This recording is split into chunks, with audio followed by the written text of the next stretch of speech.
Aquí y Ahora Producciones presenta Hablemos de Salud. Hablemos de Salud. 32 años al servicio de la medicina preventiva.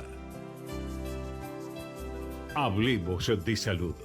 Conducción y producción a cargo de la periodista médica Ana María Forte.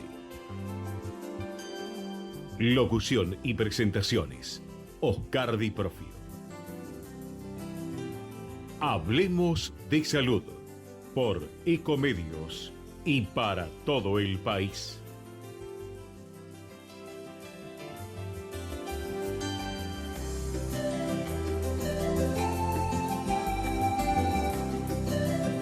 Con ustedes, soy Ana María y le doy la bienvenida para, charlar un poco, digamos, de temas concernientes a la salud y a la vida en general.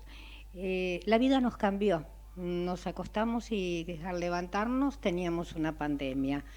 Entonces, tratemos de vivirla lo mejor posible, porque esto es una alerta de... Por un año mínimo vamos a tener que usar, a ver dónde está la cámara, acá la tengo, el barbijo, ¿no es cierto? Este es el elemento que no vamos a tener que abandonar por un año. Yo lo refuerzo y recomiendo la máscara también. Mejor que sobre y no que falte, ¿no es cierto? Sabemos que nosotros nos lavamos las manos, desinfectamos superficies, no tenemos que estar en lugares cerrados con gente, pero tenemos que salir, tenemos que tomar sol. Los chicos, ya estuvo acá la doctora infectóloga Rosanova del Hospital Garrahan y dijo: los niños no la contraen ni los niños la transmiten. Uno no puede transmitir lo que no contrae. Palabras de ella. En el Garrahan hay 121 chiquitos infectados, hace 15 días atrás lo dijo, pero son chiquitos que tienen patología grave de base, donde al bajar el sistema inmunológico se agarran el virus que está en el ambiente. Tengámoslo en cuenta, los niños deben salir, no pueden seguir encerrados, la familia no puede seguir aislada, se necesita cuidarse, simplemente cuidarse. Es una nueva vida la que comienza y no sabemos cuándo va a terminar. Si me piden mi parecer, yo creo que tenemos para muchos años, porque así quede un solo infectado en el mundo, va a comenzar una nueva pandemia. Entonces, nos tenemos que cuidar. Vieron España, vieron Italia, se reinfectan. O sea, no es que se reinfectan, los no infectados se infectan. Entonces, cuidémonos. Bien, hoy va a ser un programa de lujo. Tenemos con nosotros al doctor Norberto de Bach, que es cardiólogo y deportólogo de la UBA, médico del Club Atlanta. Va a hablar acerca del COVID-19 y sus implicancias en cardiología, que es tan importante. O sea, parece que hubiese solo en este momento una pandemia, coronavirus, y las otras patologías cardiológicas, neurológicas, ginecológicas, etcétera, etcétera, no existen más. Bien, también vamos a estar con una gran amiga, Ingrid Heinderreich, que es presidente de la Fundación Síndrome de Cantú en Argentina. Es mamá de Wally, que es uno de los 200 pacientes que tienen a nivel mundial este síndrome. Realmente yo lo conocí con ella. También la doctora María Marta Piscort, perteneciente al sector de neurogastroenterología del Hospital de Clínicas. Tema: incontinencia fecal, tema tabú que nadie toca. Muy buenas tardes, mi querido amigo Norberto Debac, ¿cómo estás? ¿Qué Bueno, tal, Ana María? Un gusto escucharte, te ¿eh? escucho perfectamente bien y es un gusto tenerte en el programa para hablar de un tema tan importante. Contanos qué pasa con el coronavirus y la cardiología. Bueno, en primer lugar, yo diría dos cosas. Por un lado, diría que bajaron las consultas significativamente a nivel instituciones, alrededor de un 60%. Ahora se están recuperando un poquito más, lo que implica que son aquellos pacientes que tenían eh, problemas como pueden ser problemas coronarios, problemas de insuficiencia cardíaca, problemas de hipertensión arterial y que debían tener controles. Y por miedo al contagio del coronavirus, cosa que no es así en los centros donde uno se atiende, está dividido, si alguien tiene fiebre o temperatura, hay un área donde los evalúan y uno entra por otra área, así que no habría ese problema. Y entonces nos encontramos con problemas como aquellos pacientes que tienen un dolor de pecho, tengo una molestia pequeña en el pecho, pero no voy a ir ahora al sanatorio porque tal vez, o al hospital, porque a ver si me contagio. Entonces esperan un poquito más, por ahí a lo mejor cede el dolor, pero puede llegar a ser más intenso. Si Y es más Debac, intenso, quiere decir, Debac, te hago una pregunta. Algunas sí. veces también sabemos que dicen, no, es un problema gástrico, ¿para qué voy a llamar? En estas condiciones espero. Por ejemplo, si el paciente o la persona está atravesando un infarto, ¿cuántos, digamos, Sí. minutos se tiene de vida para que una ambulancia llegue o lo lleven a un hospital? ¿Y qué es lo más Lo, conveniente? idea, lo ideal es que llegue antes de las 4 horas, porque puede ser hasta 12 horas, pero si vos lo llevas antes de las 4 horas, cuando más rápido se lleva, más rápido se puede atender y hacer que, suponiendo el infarto, uno puede hacer un cateterismo y entonces el infarto está circunscrito a una pequeña región del miocardio. Se le puede colocar un stent o puede hacerse una angioplastía y eso se recupera. Si uno pasa más de 4 horas, 8 horas, hay más posibilidad de daño miocárdico. Y si pasa más de 12 horas, bueno, es difícil que se recupere por más que le pongamos un stent. Por lo Estás tanto, no hablando, esperemos a que el dolor... estás hablando de stent. Algunas personas dicen que tienen uno, dos y hasta tres stent. Me van a operar. Siempre... ¿Es una operación el stent? No, es un método de los que se denominan hemodinámicamente invasivos, pero que tiene posiblemente 24 horas de internación, si no hay complicaciones, que eventualmente no las hay, para poder ir volver a su casa. Es el cateterismo a través de la arteria femoral o puede ser a nivel de la muñeca, se coloca el catéter, digamos, el catéter donde uno hace el cateterismo hasta llegar hasta el corazón, donde uno le coloca una sustancia de contraste, ahí vemos dónde está la lesión y luego después se coloca lo que se llama una guía con el stent, que es como si fuera un pequeño resortito que va a dilatar, uno dilata, infla un balón dentro de la arteria. Una vez que se dilató la arteria que está con problemas, se coloca este aparatito, este pequeño, diríamos como un tubito, que hace que se mantenga destapada la arteria. Por supuesto, hay varios. Los que están últimamente usando son aquellos que son con liberación de sustancias de drogas, pero bueno, eso queda ahí localizado y entonces deja permeable la arteria y bueno, y podemos tener una arteria normal y después viene el otro tema que es la recuperación y empezar a volver a hacer cosas, diríamos, de prevención y no volver a hacer la misma vida que teníamos. El estrés, las Volvemos al comidas. stent, volvemos al stent. Yo conocí una persona que tenía 6 stent. si bien no es una operación, ¿esta cantidad de stent se sobrevive? Sí, sí, por supuesto. Hay varios que tienen 6 y 7 Ajá. estén. Porque a veces se colocan 2, no se colocan 7 de entrada.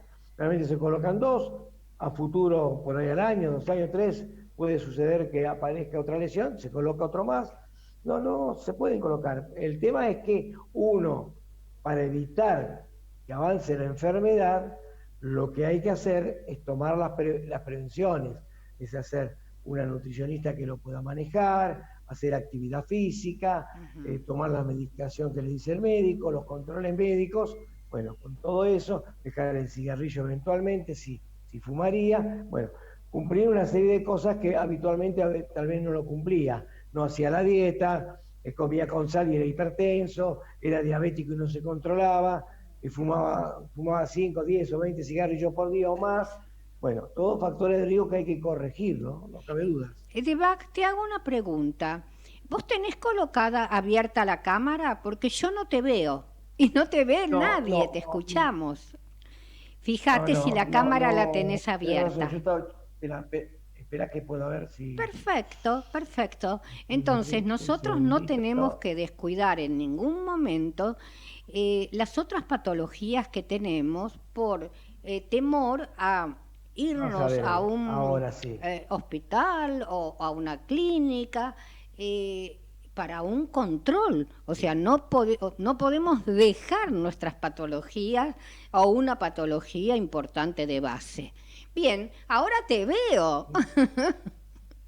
Bien, Sí, ahora estoy Debac, ahí, está. continuamos.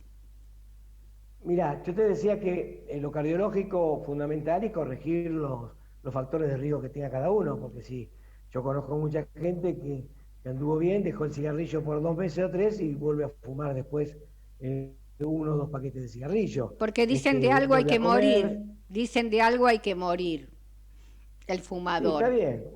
Por eso cada uno es responsable y debe también tener cierto criterio fundamental de responsabilidad y también no ser egoísta, porque alrededor de uno lo rodean los hijos, lo rodean los nietos.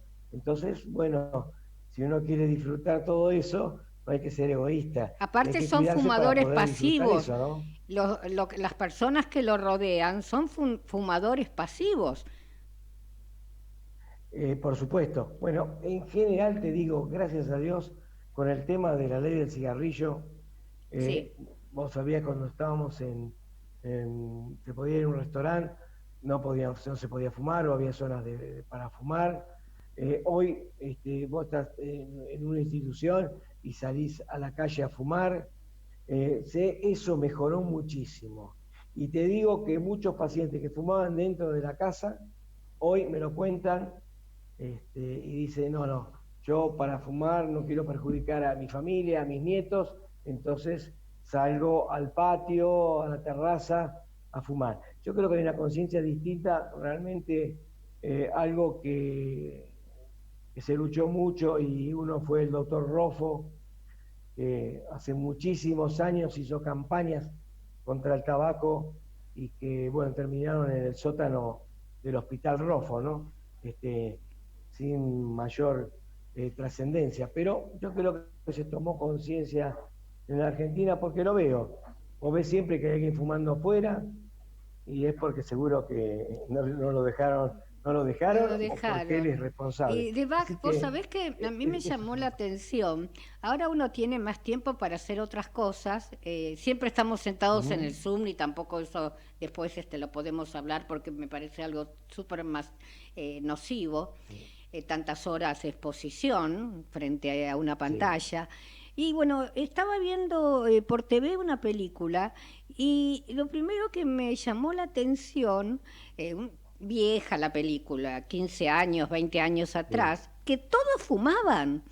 Entonces yo digo, ¿cómo Claro, cambiamos, sí, no? sí, sí, sí, sí, es cierto eso.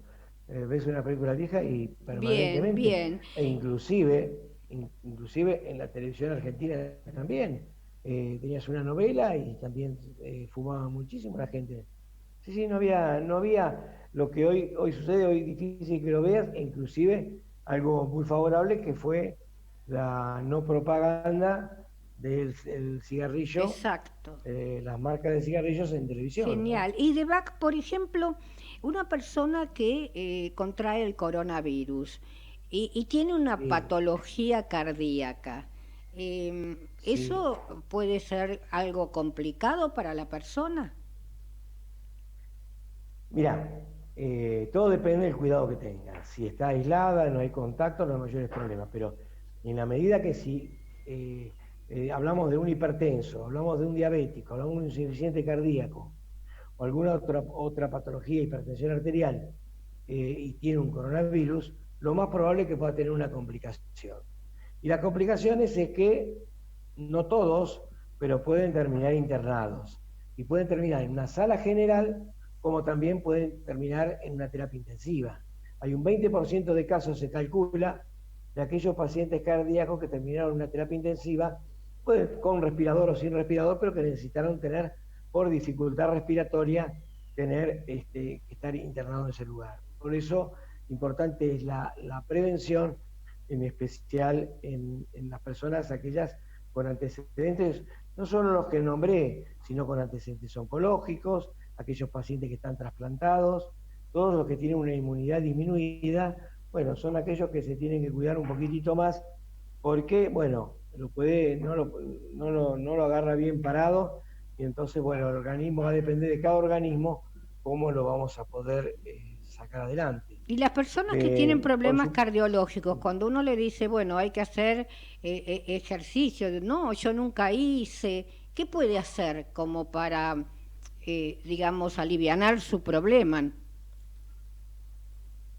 Sí, yo te diría lo siguiente, cuando uno en los cardiológicos que quieren hacer una actividad física, por supuesto debe estar supervisada por el cardiólogo y hay centros de recuperación que son de rehabilitación cardíaca, en los que se le enseñan a hacer actividad física, principalmente aeróbica, como correr, caminar, andar en bicicleta, nadar, que son los que tienen un buen consumo de oxígeno y mejora el el acondicionamiento cardiovascular.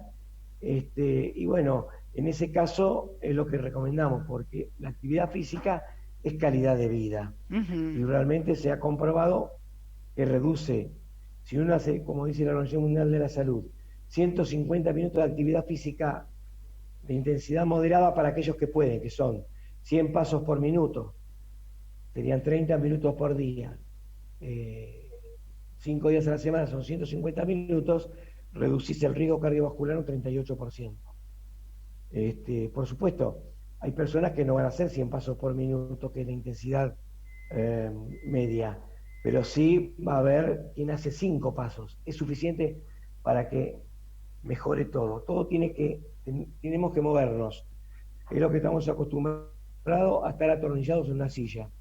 Y el sedentarismo no es bueno. Y por Con esta ejemplo, una cuarentena, persona que nunca tuvo problemas cardíacos, ¿cada cuánto tendría que hacerse un electro o concurrir a un consultorio de un cardiólogo?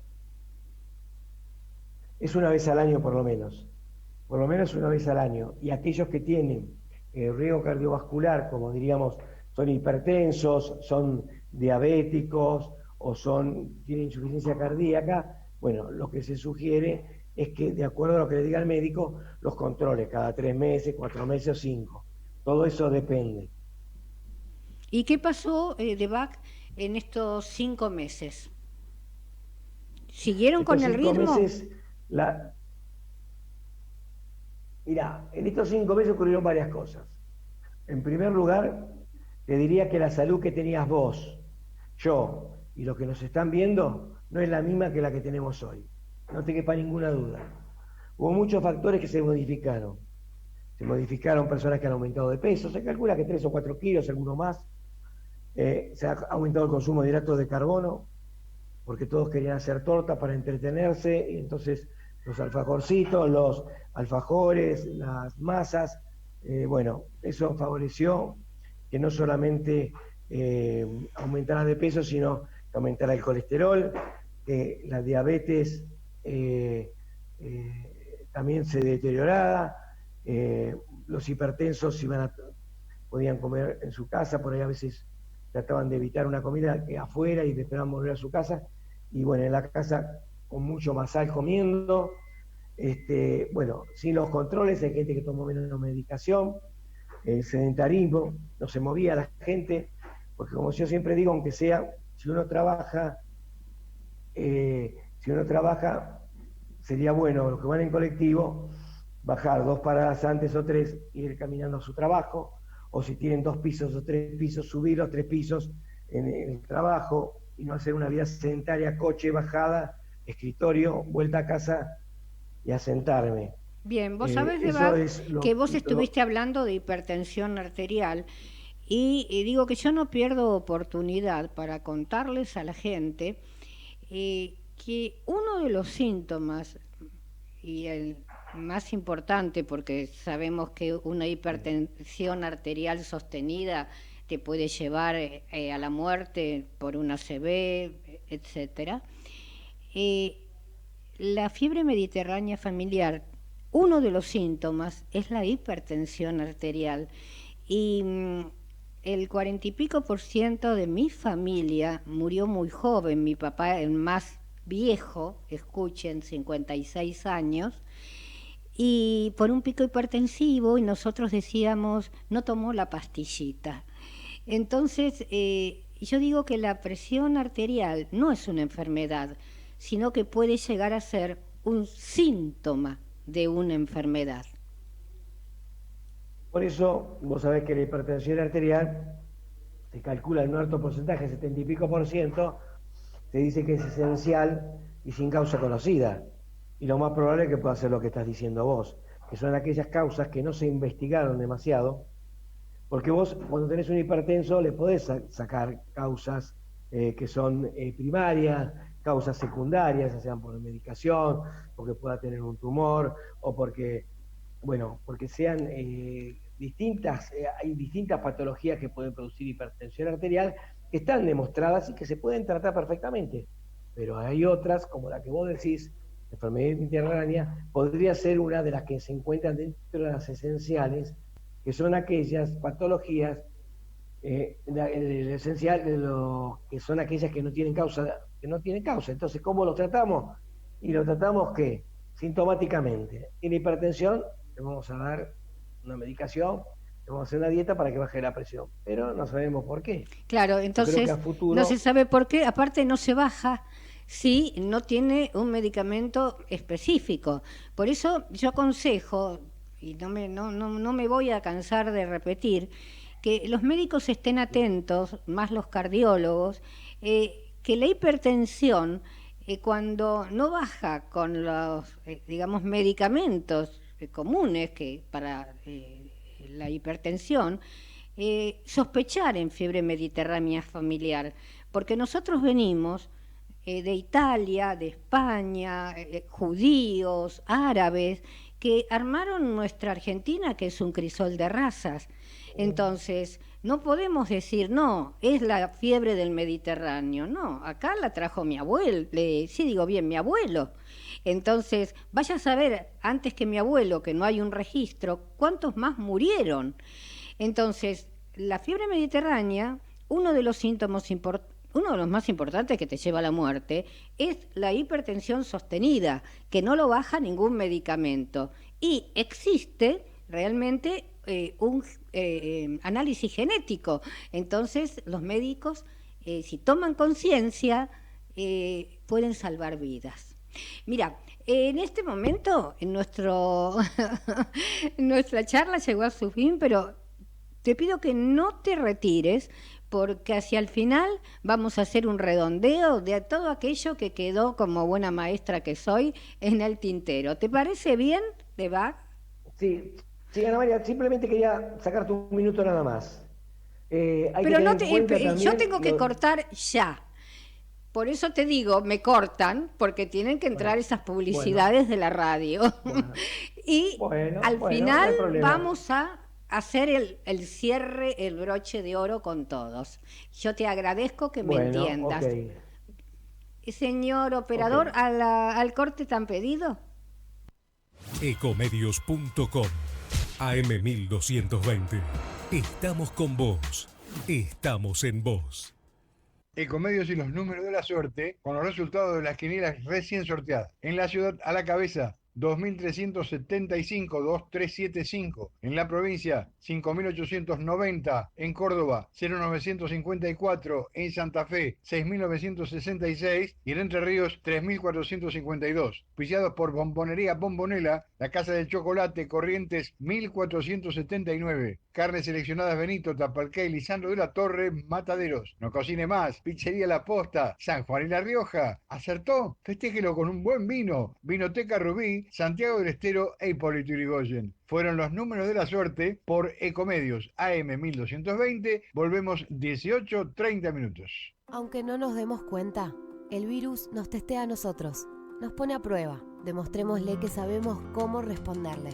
Lavarse las manos frecuentemente y usar el barbijo casero cuando salimos y en el trabajo. Uso correcto del barbijo casero y mantener 2 metros de distancia de los demás. Mantener distancia de 2 metros de los demás y desinfectar las superficies de casa. Pongamos en práctica las respuestas que todos sabemos. Usa el barbijo casero al salir y en tu lugar de trabajo. Seguí cuidándote. Argentina Unida. Argentina Presidencia. Consejos de prevención de Acord Salud. Con el fin de cuidarnos entre todos y controlar la expansión de coronavirus COVID-19, Acord Salud te recuerda. Puede afectar a cualquier persona, principalmente a adultos mayores de 60 años y personas con afecciones preexistentes, como hipertensión arterial, diabetes, etc. Consejos de prevención de Acord Salud. Podés vernos en vivo en ecomedios.com. Contenidos audiovisuales. Conectate con nosotros. Twitter @ecomedios1220. Si usted tiene alguna inquietud sobre su salud o la de su familia, Hablemos de Salud les responde vía mail. Tomen nota. hablemosdesalud@hotmail.com o a través de nuestra página www.hablemosdesalud.com.ar. Para tu salud, Karina Uranga, cosmiatra. Acoite 275, Primero B, Ciudad Autónoma de Buenos Aires. Karina Uranga, cosmiatra. 116-968-1112. Look 5D. Transforma y crea una nueva imagen para una mejor comunicación con el entorno. Tratamiento integral para el cabello, rostro y cuerpo. Depilación definitiva, masajes, maquillajes, cuidado de manos y pestañas. Trabajamos desde lo físico hasta lo energético. Look 5D. José María Moreno 393 Caballito, Ciudad Autónoma de Buenos Aires. Facebook e Instagram Look 5D.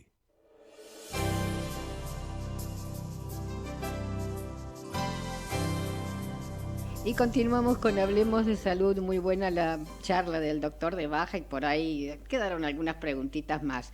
Y ya estoy con una gran amiga, Ingrid Heinderreich, y bueno, yo la considero una mujer, si le tengo que poner un nombre, valerosa, valiosa.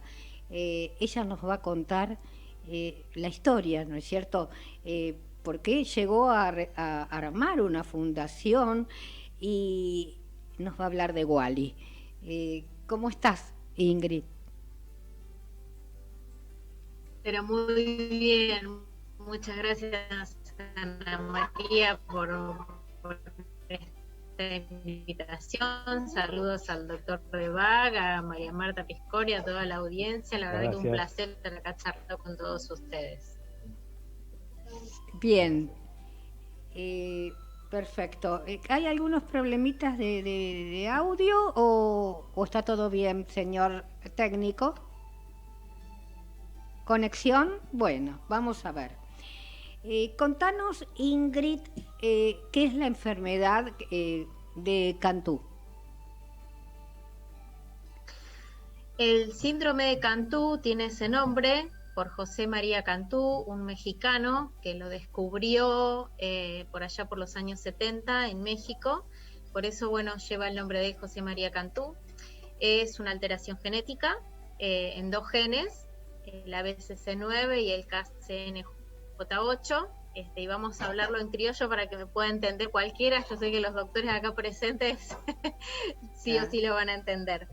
El síndrome de Cantú lo que provoca es una alteración en los canales de potasio de las células que están en las paredes de los vasos sanguíneos, digamos, para hacerlo más simple. Entonces eso hace que los vasos sanguíneos, en vez de contraerse cuando corresponde,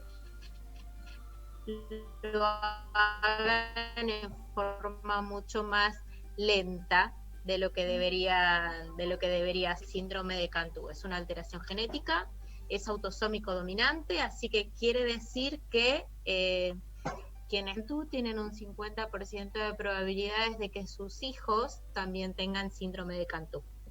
¿En tu familia hay alguien que lo tuvo o es el primero, Wally? Bueno, Wally es muy especial en un montón de cosas. Wally lo que tiene es una mutación de novo. ¿Qué quiere decir? Que el síndrome de Cantú, en el caso especial de Wally, arrancó con él. Wally no lo heredó ni de mamá ni de papá, y a la vez él tiene una mutación diferente al resto de los síndrome de Cantú, digamos, entonces un Cantú único en el mundo dentro de los síndromes de Cantú, que dentro de una misma enfermedad. Entonces, bueno, hay una cantidad de pacientes con una mutación, otros con otra. Bueno, Wally tiene una que hasta el día de hoy porta él nada más. Por eso, tras que son poquitos casos en el mundo, uno mucho más especial nos tocó a nosotros. Así que Wally no heredó ni de mamá ni de papá. Y contanos, Ingrid, ¿cómo llegaron al diagnóstico?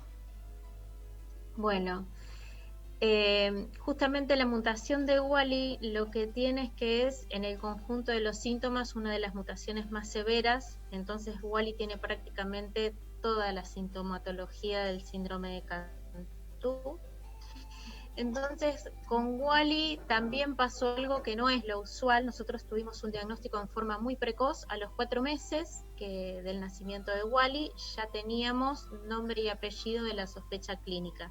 No es lo que pasa, y vos, Ana María, lo sabés muy bien, con las enfermedades raras o las enfermedades poco frecuentes, donde el promedio es 5 años o más. Hay gente que está toda la vida y se entera de adulto que por ahí tiene una patología de la que no sabía el nombre.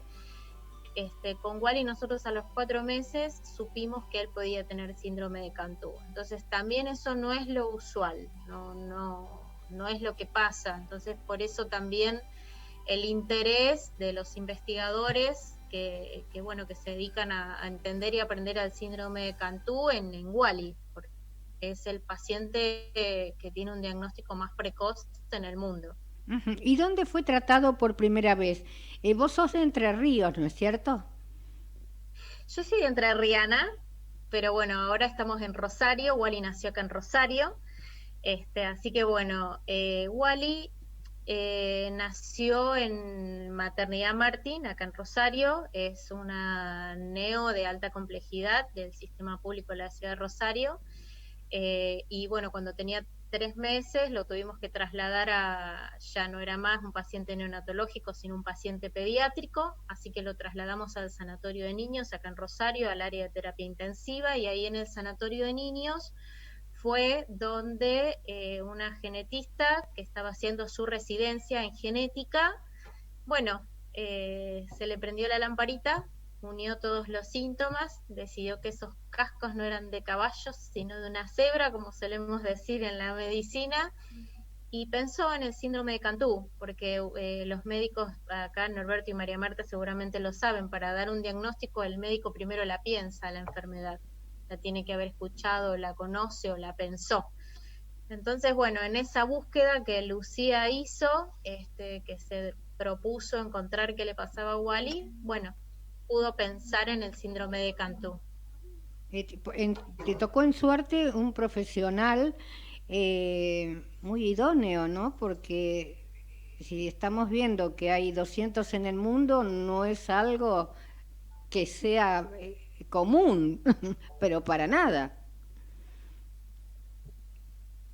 No, para nada. Y en ese momento ahora hay 200. En ese momento, cuando Lucía nos habla por primera vez del síndrome de Cantú, había registros de que había 50 pacientes en el mundo nada más. Ahora, bueno, ya incluso hoy a la mañana terminamos de chequear, ese número ya es mayor a 200, pero en ese momento eran solo 50 en el mundo. Entonces, la verdad que sí. ¿Vos qué hiciste en ese momento? En cuanto tuviste la noticia, bajaste los brazos, armaste grupos de pacientes, buscaste gente. Contanos qué hiciste. Mira, en ese momento lo primero es pasar esa primera parte de shock, donde vos te quedás como congelado y decís, ¿de qué me están hablando? ¿Qué medicamento puedo ir a comprar a la farmacia? Y te dicen ninguno. En ese momento no, nosotros nunca con mi esposo bajamos los brazos porque siempre estuvo esa necesidad de poder ayudar a Wally.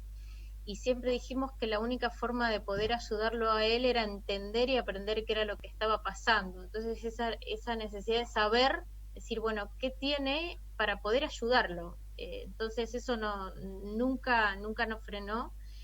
Y así fue como empezamos a buscar de qué estábamos hablando, llegamos a la investigación que se lleva a nivel mundial en la Universidad de Washington en San Luis, en Missouri, y es ahí a donde ellos nos piden tomarlo a Wally como trial case. Obviamente dijimos que sí, así que el motor de todo eso fue primero entender qué le pasaba a Wally para ayudarlo a él, y si eso en el camino servía para ayudar más, pues bienvenido sea. Entonces lo que primero hicimos fue dar con el lugar de investigación y bueno, y tratar de ver cómo podíamos hacer y de qué estábamos hablando. Uh-huh. Bien, ¿cómo es la vida actualmente de Wally? La vida de Wally hoy cambió muchísimo. Wally vino a casa por primera vez desde que nació, cuando tenía 6 meses. Él estuvo internado desde que nació hasta que tenía 6 meses. A los 3 meses de vida se le hizo la traqueostomía y nosotros nos íbamos a venir a casa con Wally conectado a un respirador las 24 horas sin siquiera saber si iba a poder sostener su cabecita. Y hoy en día, bueno, Wally ya no es más dependiente de un respirador. Yo lo conocí cuando tenía el respirador, Wally. Sí. La verdad que sí, hoy Wally logró muchísimas cosas con muchas terapias de rehabilitación. Nos vinimos a casa con una internación domiciliaria muy compleja. Trabajamos muchísimo con un equipo maravilloso interdisciplinario. ¿Cuántos años tiene? Terapeutas. Wally va a cumplir 6 años ahora en octubre. Bien. Y bueno, ahora va al jardín, corre, camina, tiene una dificultad en la parte motora del lenguaje, pero bueno, es un nene como cualquier otro con las particularidades del síndrome de Cantú.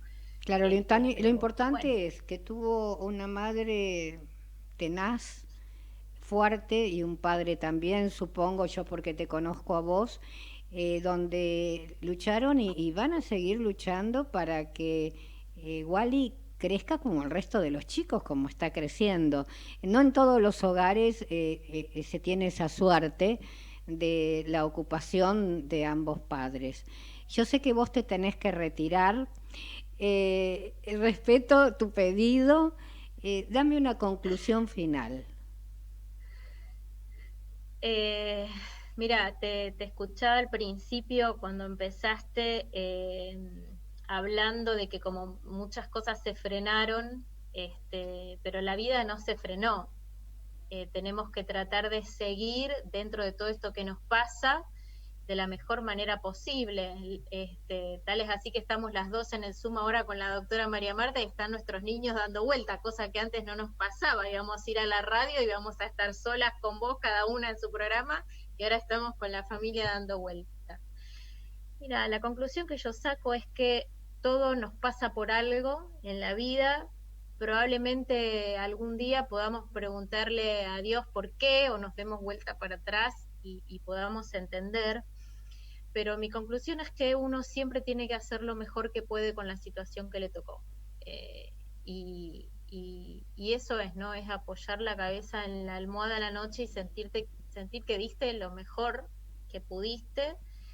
Y bueno, y ni hablar cuando te toca con un hijo. Cuando te toca con un hijo, uno, no sé, va a cruzar el océano a nado, o va a caminar de rodillas hasta donde Totalmente, sea por uno un hijo. pide que le Sí, pase a uno y nunca a un hijo. sí, Yo te agradezco exactamente. muchísimo, sabes que te quiero mucho, que pueden contar conmigo como siempre y yo sé que Wally, bueno, va a crecer día a día como todos los chicos, por la tenacidad y porque pienso que encontraste al médico de entrada o a la médica justo como para que Wally siga viviendo. Te agradezco muchísimo y no faltará oportunidad que vuelvas al programa. Totalmente, así va a ser, y en algún futuro presencial seguramente, para poder darnos un abrazo. Bueno, besitos, besitos. Hasta luego. Hasta luego. Bueno, realmente conmovedor y existen enfermedades raras, poco frecuentes, o que, bueno, se dicen que son poco frecuentes porque algunas veces no son detectadas a tiempo. Bien, y ya le doy las muy buenas tardes a la doctora María Marta Piscors, que ya nos conocemos de otro programa. ¿Cómo estás, Piscors? ¿Cómo estás, Ana María? Mucho gusto de vuelta de estar participando en tu programa. Bien, bien, no te vamos a alargar, así como así, no, no. Y yo sé que hay otra grande, grande que yo estoy esperando, pero que no puedo hablar del tema que me interesa mucho, pero tengo que cerrar la boca, que están haciendo algo maravilloso y vos estás involucrada. Hasta ahí llegué. Bien. Ya te digo que ya casi que se puede, porque ya se ha publicitado un poco el tema. Ay, bueno, pero vos dijiste que no se podía hablar en el momento que hablábamos. Sí, cuando habíamos hablado la otra vez todavía no se podía. Bueno, entonces yo te voy a invitar para la próxima para hablar de ese tema que está casi ya horneado. Contanos de este otro tema que yo digo no está horneado, vamos a poner la misma palabra, porque el hecho de no contener, o sea, tener incontinencia fecal, lo padece mucha gente y poco se habla. Sí, totalmente. Es un tema, bueno, de los que se consideran tabú en medicina, porque, bueno, es un problema de salud que no mata a nadie, ¿no? Pero genera un deterioro enorme en la calidad de vida de los pacientes y acarrea toda una serie de situaciones emocionales muy, muy importantes para la persona que lo padece, que, bueno, tiene su lugar y hay que darle su lugar y hay que abordarlo con todas las herramientas que tengamos disponibles en la medicina. Uh-huh. ¿Y cuál pueden ser alguna de las causas? Bueno, estamos hablando de trastornos del piso pélvico, ¿no? Ya sean anatómicos o funcionales, pero la causa más importante siempre tiene que ver con las causas obstétricas, ¿sí? O sea, después de un parto, que podría ser algún parto con alguna característica traumática, muchos años después puede aparecer este problema, sobre todo en las mujeres, ¿no? En el hombre es una situación más infrecuente y tiene que ver con otras causas, pero en la mujer la causa obstétrica es la principal. Después hay otras enfermedades que pueden predisponer también a esto, como las enfermedades neurológicas, musculares, algunas enfermedades autoinmunes también, como la esclerodermia, que pueden ser situaciones que pueden predisponer a este problema. Yo de la esclerodermia no sabía, sí sabía, bueno, lo que generalmente se habla muy a menudo es que cambian de color los dedos, ¿no es cierto? O blancos, o manos rojizas, o azulados, pero no sabía que también podían tener incontinencia fecal. Por ejemplo, ya que nombraste el tema de esclerodermia, que es una enfermedad poco frecuente, ¿hay algún avance para, digamos, esta molestia bastante importante? ¿Para la esclerodermia te referís? Sí. Esclerodermia Bueno, e sí. incontinencia. Perfecto. Bueno, la esclerodermia, como para hablar un poquitito de la incontinencia en la esclerodermia, es una enfermedad que puede comprometer a todo el tubo digestivo, ¿sí? Lo que provoca la enfermedad es depósito de colágeno en diferentes órganos y puede comprometer la función del tubo digestivo desde la boca hasta el ano, cualquier segmento.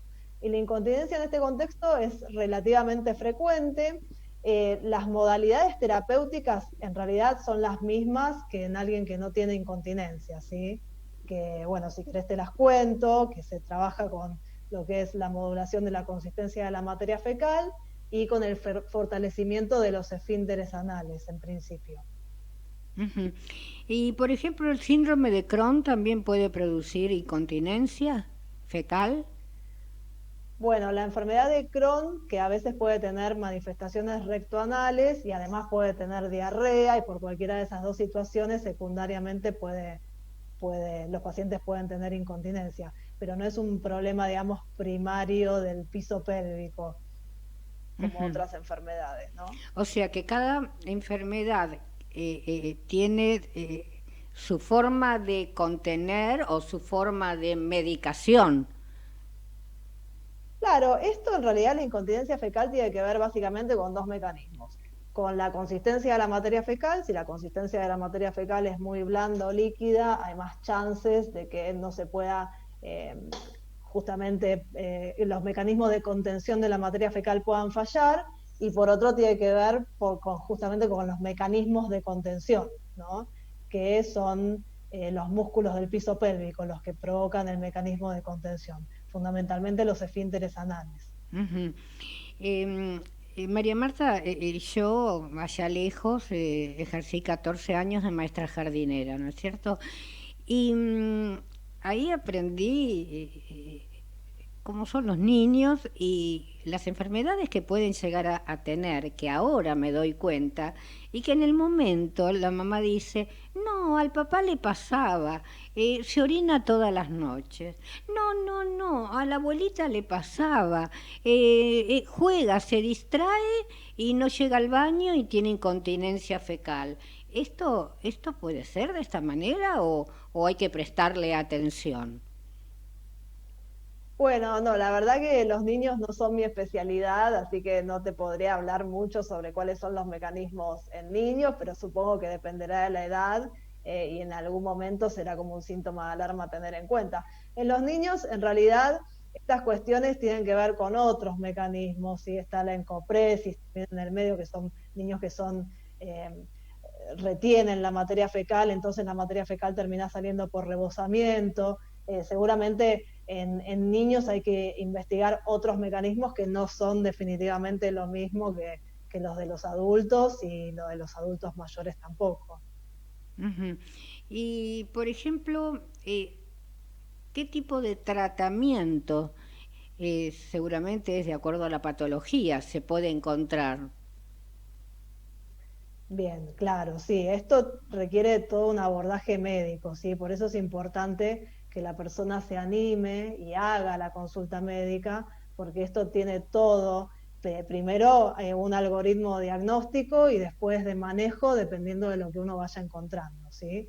Pero es importante en principio descartar cualquier causa orgánica, que esto depende de la edad del paciente, de las características clínicas. Hay que pedir algunos estudios, digamos, analítica de sangre general y eventualmente algún estudio endoscópico, y posteriormente lo que se hacen son estudios funcionales del piso pélvico, que el gold standard o el estudio más importante es la manometría no rectal, que es un estudio que sirve para medir las presiones de los esfínteres y medir la funcionalidad del piso pélvico, o sea, cómo está funcionando la dinámica de ese piso pélvico. Y en base al diagnóstico definitivo, bueno, se estipula cuál es el tratamiento. Que bueno, hay medidas generales, como todo lo que tiene que ver con la alimentación, con la modulación de la consistencia de la materia fecal, que uno intenta que sea bien uniforme, y evitar los extremos, tanto la materia fecal demasiado blanda o líquida como la materia fecal demasiado dura. Y bueno, en el caso de que hablemos de una incontinencia fecal por falta de fuerza o hipotonía de los esfínteres anales, lo que se usa es una técnica que se llama biofeedback, que se complementa con los clásicos ejercicios de Kegel, que sirven para fortalecer los músculos del piso pélvico, ¿sí? Que es algo que es bastante efectivo. En el biofeedback se le muestra a la persona en una pantalla la fuerza que hace con los esfínteres anales y se la instruye a hacerlo, digamos, de manera más enérgica, ¿sí? Para que la persona pueda identificar exactamente cuál es el músculo que tiene que ejercitar y después la pueda repetir los ejercicios en la casa. Pero esto es como fortalecer cualquier músculo del cuerpo. La verdad que esta técnica es muy efectiva. Gran parte de los pacientes responden y en los pacientes que no responden ya hay que buscar eventualmente algunas otras alteraciones anatómicas del piso pélvico y ya implementar tratamientos más avanzados. Yo creo que hay una rama de la kinesiología que se está ocupando de esto y también la incontinencia urinaria. Sí, hay kinesiólogos que trabajan en esto. Sí. Nosotros en nuestra unidad, en realidad, esto lo hacemos los mismos médicos, claro. Pero sé que hay kinesiólogos que se dedican a la rehabilitación del piso pélvico. Bien, Piscor, genial, quédate un minutito para el cierre. Me quedaría horas porque el tema es apasionante y vos sos muy didáctica, yo te agradezco mucho. ¿Está por ahí Norberto de Bach? Acá estoy. Ay, qué suerte, Norberto, dije se me fue. Sí, ¿me escuchás? ¿Cómo no? No, la foto no la pongo. Te hago una pregunta para redondear que tenemos poquititos minutos. ¿Qué es lo que me querías decir y yo te corté abruptamente porque me cortaron a mí? No, te quería decir que todavía no hay demostración porque el COVID tenemos 8 meses de conocida la enfermedad y no sabemos las consecuencias a futuro, que pueden ser las cardíacas, que ahora las vamos a hablar, y las neurológicas también que pueden aparecer dentro de un año, o las secuelas que pueden tener aquellos pacientes con COVID. No podemos hablar de eso, pero que sí hay estudios de la revista JAMA de Cardiology, de la que ha hablado ya de 100 casos de COVID positivo, de los cuales un 78% tenían afección cardíaca, en especial tenían miocarditis, que es una inflamación del tejido miocárdico. También hay otros estudios también que se han dado, pero son 100 casos. Otro estudio también de la revista JAMA Cardiology hablaba también de los efectos que produce. Ellos hablaban de una miocarditis que en la influenza estaba del 1%. La miocarditis es una inflamación del miocardio que produce dolor de pecho, bien, se nos está cortando el tiempo y nos va a pasar lo mismo. 2 o 3 palabritas para redondeo. Nada más, aquellos que tuvieron COVID positivo, lo que aconsejo es que a los 2 o 3 meses hagan la consulta cardiológica. Muchísimas gracias, fue un placer verte, que hace rato que no te veo. Bien, Piscor, ¿estás por ahí? Así que... Sí. Estoy acá, sí, estoy acá. Vamos a hacer un redondeo de tema. ¿Qué nos quedó por ahí? Tenemos 3 segundos. Nada más, el concepto más importante que hay que transmitir es que la gente que padece de incontinencia fecal, a pesar de ser un tema que es vergonzante y que a uno le genera como mucha incertidumbre, que se animen a consultar porque hay recursos y hay cosas que se pueden hacer para mejorar este problema que es muy incómodo para algunas personas. Piscor, genial, aparte de la gente que lo padece, debe ser bastante, no sé si poner la palabra traumatizante, porque no sabe si puede salir a la calle, qué le va a pasar, entonces se junta todo un problema psicológico aparte del físico. Piscor, excelente, y vos me dejaste picando algo que te voy a invitar para que nos cuentes, porque para mí lo que sé va a ser una primicia para nuestro programa. Y muchísimas gracias, señores profesionales, fue un gustazo compartir esta hora que comparto a la semana, que para mí es mi vida, salir de mi casa, y extraño no estar rodeada de ustedes, y realmente extraño el calor humano. Ojalá podamos volver, ¿no es cierto?, a la vieja normalidad. Muchísimas gracias a todos los que nos están escuchando. Les mando un beso grande y recuerden, los espero el próximo martes en este mismo horario. Chau, chau.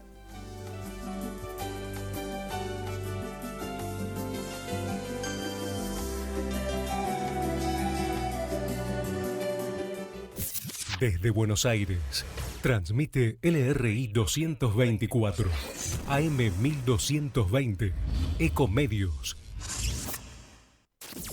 Informa